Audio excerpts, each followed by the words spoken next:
జీవన తరంగాలు, ఇవే ఇవే జీవన తరంగాలు, జీవన తరంగాలు. అలా అని వదిలేస్తే నేను నా కడుపులో ఉన్న బిడ్డ ఇద్దరం పైకి పోతాం. అది మీకు ఓకేనా? షటప్ దీపా, మతుండే మాట్లాడుతున్నావా? నా నోరు మూయించడం కాదు, ముందు ఆవిడ గారిని ఇంట్లో నుంచి పంపించేయండి. అది చేత కాకపోతే మనిద్దరం కలిసి ఇక్కడి నుంచి వెళ్ళిపోదాం. లేదు రాలేను, ఇక్కడే అమ్మ కొంగు పట్టుకుని తిరుగుతానంటారా? అయితే ఉండండి, నాకు మీకన్నా నా బిడ్డే ముఖ్యం. నేనే వెళ్ళిపోతాను. డెలివరీ దగ్గర పడే టైంలో ఇలా మాట్లాడతావేంటి దీపా? ప్లీజ్ అర్థం చేసుకో, ఆవేశపడకు. ఇప్పుడు మన చేతిలో పైసా కూడా లేదు. పైగా నెలొస్తే చాలు మనం కట్టాల్సిన ఈఎంఐలు, వడ్డీలు ఎన్నున్నాయో నీకు కూడా తెలుసు కదా. ఈ టైంలో గడప తాడితే పెద్ద ప్రమాదంలో పడతాం. అలా అని అవమానాలు భరిస్తూ ఇక్కడే ఉండమంటారా? ఆవిడ్ని ఇంట్లో నుంచి పంపించరా? ఆవిడని ఎలాగైనా సరే ఇంట్లో నుంచి పంపించేస్తారన్న నమ్మకం నాకుంది. కానీ మనం బయటికి వెళ్తే డబ్బులు సంపాదిస్తామన్న నమ్మకం నాకు లేదు. అదే మనం ఇక్కడే ఉంటే నీ బాధ్యత అమ్మ తీసుకుంటుంది కాబట్టి అమ్మే మనని చూసుకుంటుంది. ప్లీజ్ దీపా, మనం ఇక్కడుంటేనే నువ్వు, నేను, బిడ్డ అందరం సేఫ్గా ఉంటాం. అయినా ఇల్లు మా అమ్మది, అంటే మనది. మన ఇంట్లో మనం ఉండాలి, కానీ ఆవిడ వదిలేసి వెళ్ళిపోవడం ఏంటి? ఆవిడ సంగతి నేను చూసుకుంటాను. నువ్వు ఈ తలనొప్పిలోని వదిలేసి ప్రశాంతంగా ఉండు.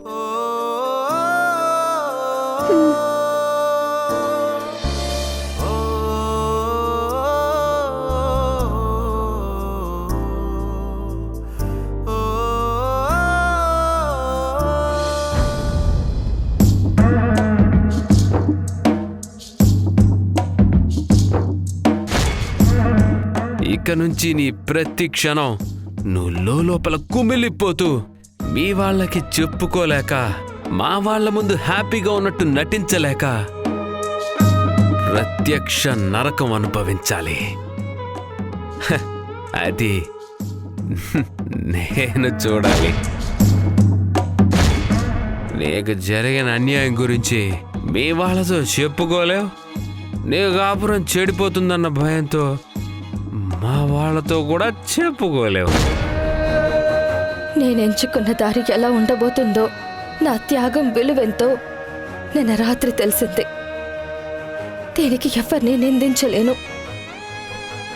ఓపికతో ఏటికి ఎదురీదుతూనే నా రాతని నేనే మార్చుకోవాలి.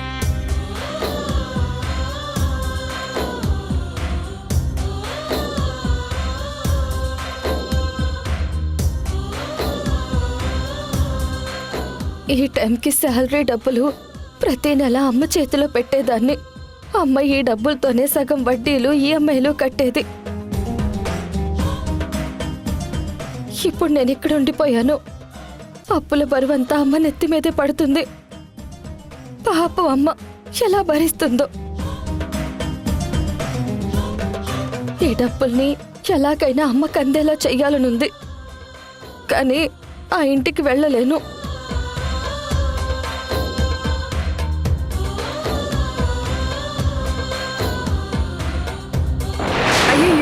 పాలు పొంగిపోతున్నాయి కీర్తి. అయ్యో సారీ అత్తయ్య, చూసుకోలేదు. మరేం పర్వాలేదమ్మా, నువ్వు చూసుకోకపోవటం వల్ల శుభమే జరిగింది. శుభమా? ఇంటికొచ్చిన కొత్త కోడల చేత పాలు పొంగించటం ఆచారం. అది ఇలా జరిగిందంతే. మీ మామయ్య నువ్వు వడ్డించిన టిఫిన్ వద్దన్నారని ఏమైనా బాధపడుతున్నావా? లేదత్తయ్య, ఇన్ని సంవత్సరాలుగా మీరు వడ్డిస్తే తిన్న మనిషికి సడన్ గా కోడలు వడ్డిస్తే ఇబ్బందిగా అనిపించడం సహజమే. కొంచెం టైం పడుతుందని తెలుసు, అందుకు నేనేమీ ఫీల్ అవ్వట్లేదు. ఇంత బాగా అర్థం చేసుకున్న నిన్ను చూస్తుంటే చాలా ముచ్చటేస్తుంది కీర్తి. అన్నట్టు నిన్న రాత్రి మీ కార్యక్రమం తప్ప మీ పెళ్లి మా చేతుల మీదుగా జరగలేదేనన్న అపరాధ భావం నాకుంది కీర్తి. రిసెప్షన్ అయినా గ్రాండ్గా జరిపిద్దామనుకుంటున్నానమ్మా. ఎందుకంటే తెలిసిన వాళ్ళందరూ కొడుకు పెళ్లి నలుగురికి చెప్పకుండా చేశారనుకుంటారు కదమ్మా. ఏమంటావమ్మా? అడిగారు కాబట్టి చెప్తున్నాను. నాకిలాంటివి ఇష్టం ఉండవు. అయినా అయిపోయిన పెళ్లికి ఫంక్షన్లు దేనికి చెప్పండి? డబ్బులు వృధా అవడం తప్ప. మాకున్నదే ఆదర్శ్ ఒక్కడే కదా కీర్తి. వాడి కోసం ఖర్చు పెట్టక ఇంకెవరి కోసం పెడతాం చెప్పు?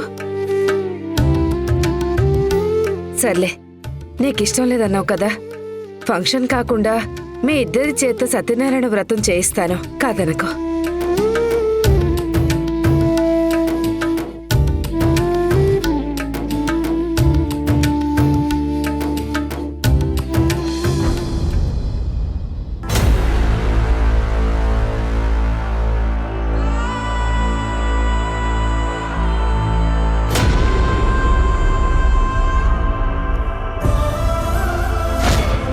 గర్భవతి అయ్యాక ఎలా ఉండాలో, ఎలా నడుచుకోవాలో, ఎలాంటి జాగ్రత్తలు తీసుకోవాలో అవి కూడా తెలిసుండాలి.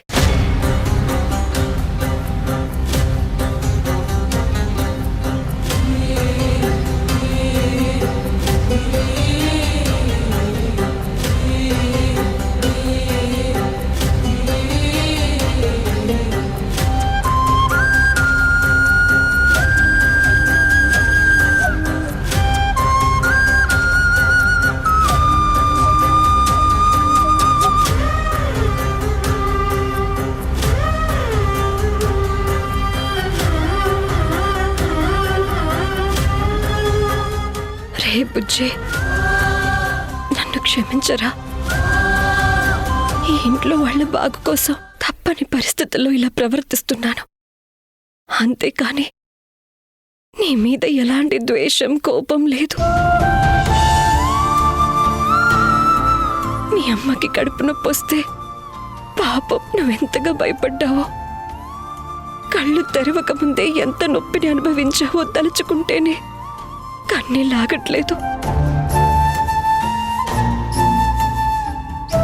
బుజ్జి, మీ అమ్మ నాన్న పడ్డ కష్టాల్ని నువ్వు పడకుండా చేస్తానని, నువ్వు మా మధ్యకొచ్చేసరికి ఈ ఇంటిని ఒక బృందావనంలా మారుస్తానని, ఈ ఇంట్లో అందరి కష్టాలు పోగొట్టి అందరూ సంతోషంగా ఉండేలా చేస్తానని నీకు మాటిస్తున్నాను. హ్యాపీగా నిద్రపో.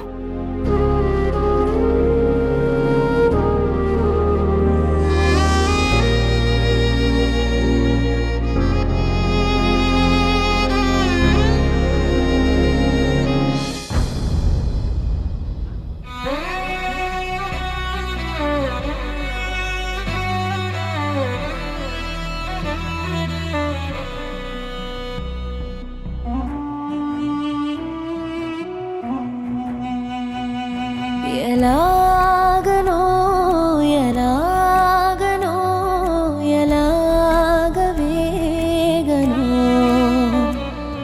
ఏమున్నదో నలోపల ఏ హృదయం అడగదేలను.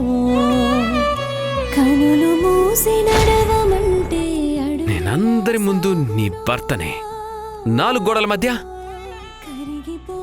నీ శత్రువుని.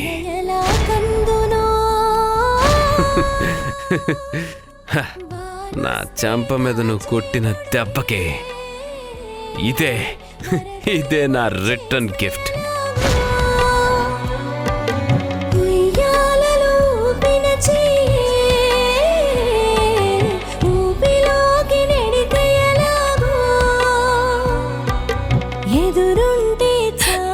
అమ్మా, నీ ఒళ్ళో పడుకుని నా గుండెల్లో బాధనంతా చెప్పుకోవాలనుంది. కానీ ఆ అదృష్టానికి దూరం అయ్యాను. ప్రతి క్షణం నువ్వే గుర్తొస్తున్నావమ్మా. నిన్ను చూసే అవకాశం లేదు. కనీసం మాట్లాడైనా ఆ దూరాన్ని తగ్గించుకుంటాను.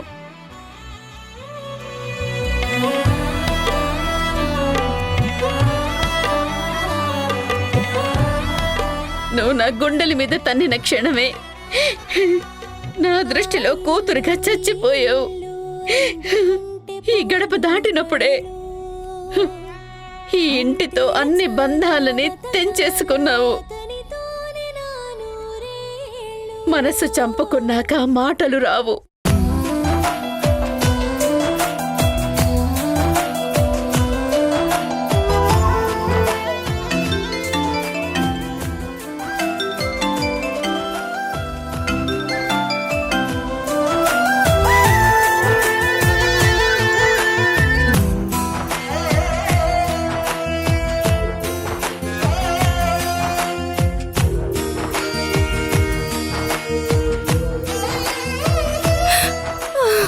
అమ్మా, నేను చేసిన తప్పుని పెద్ద మనసుతో క్షమించి మాట్లాడొచ్చు కదమ్మా.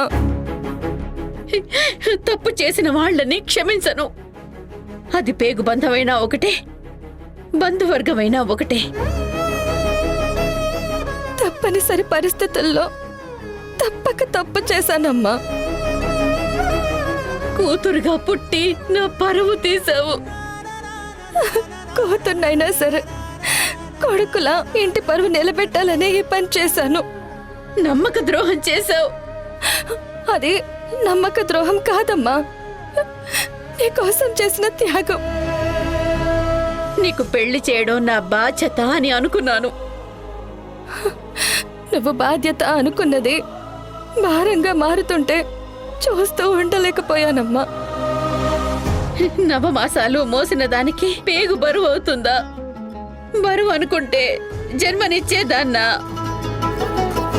జన్మ ఎత్తిన తరువాత ఆ పేగు బంధాన్ని అపహాస్యం చేసిపోతే ఏమనాలి? తల్లి పాలు తాగి రొమ్ముని గుద్దితే ఏమనాలి?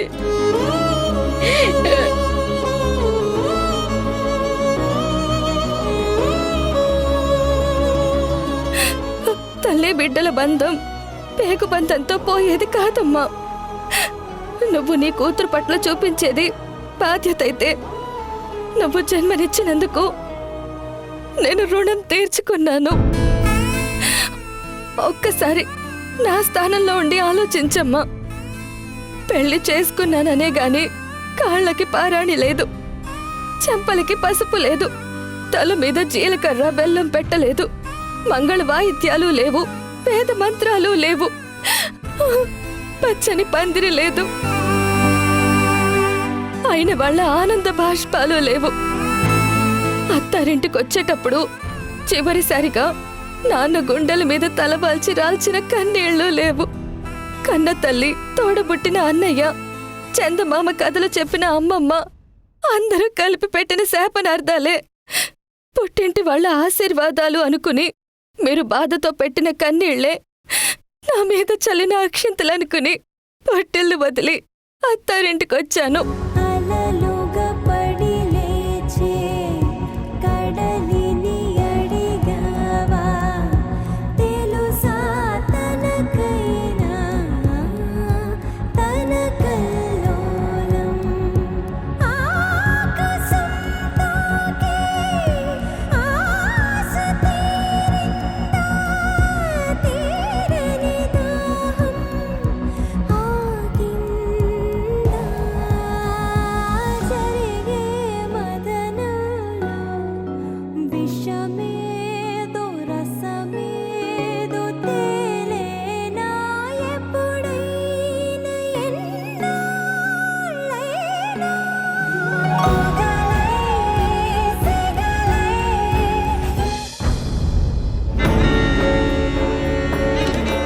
తొందరలోనే నా మీద కుట్ర చేసిన వాళ్ళని పోలీసులకు పట్టించబోతున్నాను. నా మీద కేసులాగూ క్లోజ్ అయిపోతుంది కాబట్టి నేను మళ్ళీ డ్యూటీలోకి జాయిన్ అవుతాను.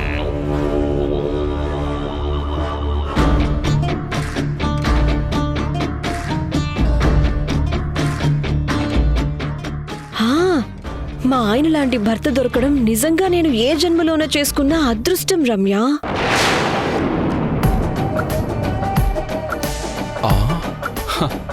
ఆహా, నా గురించి ఇంత గొప్పగా చెప్తుందంటే డౌట్ లేకుండా ఇంక నన్ను గుడ్డిగా నమ్ముతుంది. నేను అడగాలే కానీ నా కోసం మూన్ మీద పెద్ద విల్లా కూడా కట్టిస్తారు. ఓ అబ్బో, అంతగా ప్రేమిస్తాడు నన్ను తెలుసా? పిచ్చిదానా, నేను కళ్యాణ్ రూపంలో ఉన్న కట్టప్పనే. నీకు మూన్ మీద కాదు, ఎర్రగడ్డ మెంటల్ హాస్పిటల్లో బెడ్ కన్ఫర్మ్ చేస్తాను. ఆ ఈ భూమి మీద నా కోసమే పుట్టిన ఏకైక జీవి కళ్యాణ్ రమ్య. అలాంటి వాడు మళ్ళీ పుట్టడంటే నమ్ము. అప్పప్పప్పప్పప్పప్పా. ఏ జన్మలో ఏ అదృష్టం చేసుకున్నానో ఈ జన్మలో నాకు భర్తగా దొరికాడు. తను నన్ను ఎంత గారాబంగా చూసుకుంటాడు అంటే, నేను పాదం కింద పెడితే నా పాదం కందిపోతుందని తను టెన్షన్ పడతాడు. నేను ఏ పని చెయ్యకపోయినా ఎలాంటి ఈగోకి వెళ్లకుండా ప్రేమగా తనే అన్నీ చేసి పెడతాడు. మా శ్రీవారు వచ్చారు, నేను తర్వాత కాల్ చేస్తాను. బాయ్. మీరొచ్చి ఎంతసేపు అయింది కళ్యాణ్? నా గురించి నీ ఫ్రెండ్తో గొప్పగా చెప్తుంటే విని చాలా చాలా హ్యాపీగా ఫీల్ అయ్యాను దేవిక.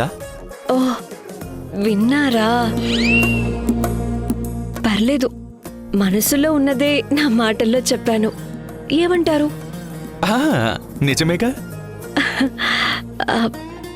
అబ్బా కళ్యాణ్, ఈ ఎండకి ఎక్సర్సైజ్ చేసి బాగా అలసిపోయాను. ఇంకా చేయాల్సిన ఎక్సర్సైజెస్ చాలా ఉన్నాయి. అలాగే ఇంట్లో వాళ్ళని ఫేస్ చేయాలంటే ఈ ఎనర్జీ సరిపోవట్లేదు. మీరేమీ అనుకోకపోతే ఫ్రూట్ జ్యూస్ చేసి నాకు తీసుకొస్తారా ప్లీజ్? హే, చిటికలో తెస్తాను. కళ్యాణ్, జ్యూస్లో షుగర్ వేయొద్దు. Okay.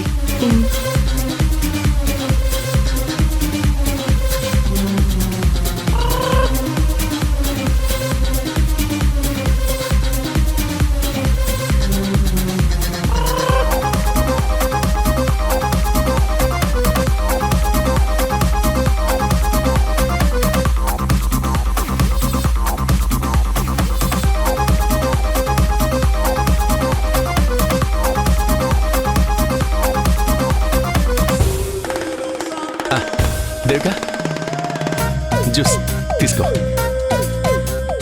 Thank you dear. It's okay. మీరు కొంచెం తాగండి శ్రీవారు. నువ్వు తాగితే నేను తాగినట్టే శ్రీమతి. తాగు తాగు. దేవిక, మనకి కొత్త ప్రాజెక్ట్ ఒకటి రాబోతుంది. దాని గురించి అయ్యో కళ్యాణ్, ఇయర్ బడ్స్ మర్చిపోయాను. యోగా చేస్తూ కాల్స్ మాట్లాడాలంటే ఇబ్బందిగా ఉంది. ఫీల్ అవ్వకుండా వెళ్ళి తీసుకొస్తావా? వామ్మో, మళ్ళీ కిందికి వెళ్ళి పైకి రావాలా? సరే వద్దులేండి, నేనే వెళ్తాను. తొందరపడి నా ఫ్రెండ్కి మీ గురించి ఎక్కువ చెప్పాను అనిపిస్తుంది. పట్టుకోండి. దేవిక, వద్దు, నేను వెళ్తాను. నువ్వు కంటిన్యూ చేయి.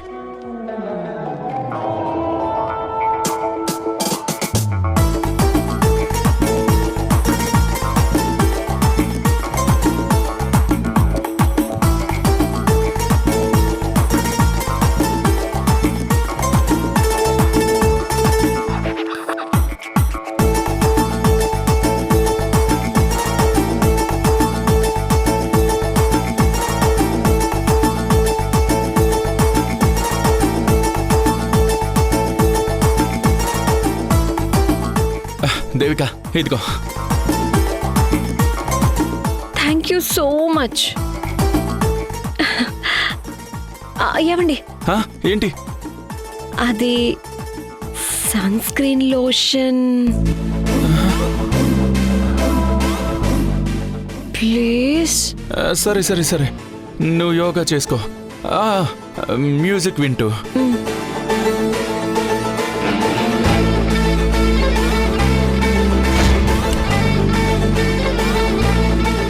నా షుగర్ కోటెడ్ పనిష్మెంట్ ఎలా ఉంది కళ్యాణ్?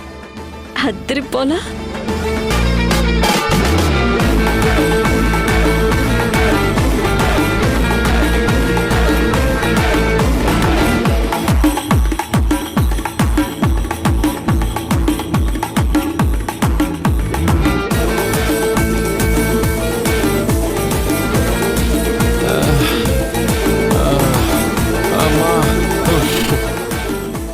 ఇది నిజంగానే అవసరమై తెమ్మంటుందో తెలీదు, నన్ను ఇబ్బంది పెట్టాలనే ఉద్దేశంతో చెప్తుందో తెలీదు.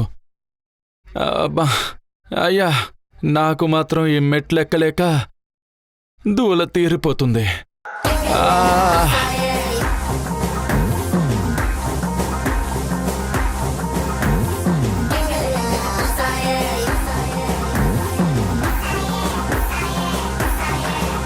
దేవికా,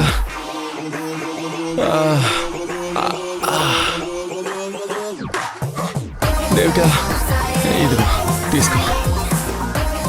అయ్యో పాపం, మెట్లెక్కి బాడీలో స్వెట్ అంతా వచ్చేసింది. నా కోసం చాలా కష్టపడుతున్నావు కళ్యాణ్. ఏయ్, ఇంకేమన్నా మర్చిపోయావా? హా, పవర్ బ్యాంక్. అమ్మో, అయ్యా. Please please. సరే, తెస్తా.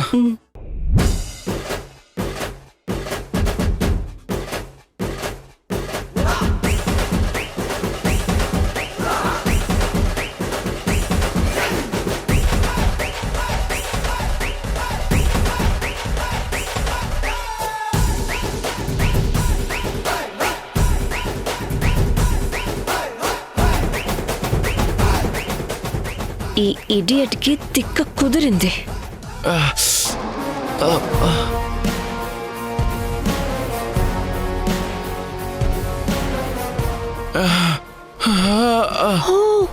అయ్యో,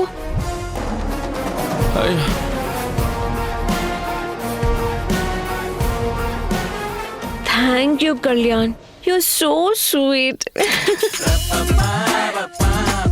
కళ్యాణ్, జ్యూస్ తాగాక చాలా దాహంగా ఉందండి. నువ్వేమీ అనుకోకపోతే కొంచెం వాటర్. అమ్మో, అయ్యో, ప్లీజ్ కొంచెం వాటర్ తేవా?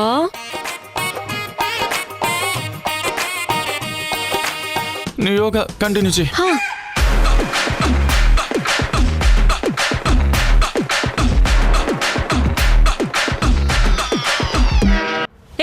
బుద్ధుందా నిన్ను?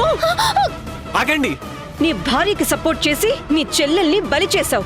నీది ఒక జన్మేనా? కీర్తిని మోసం చేస్తావా?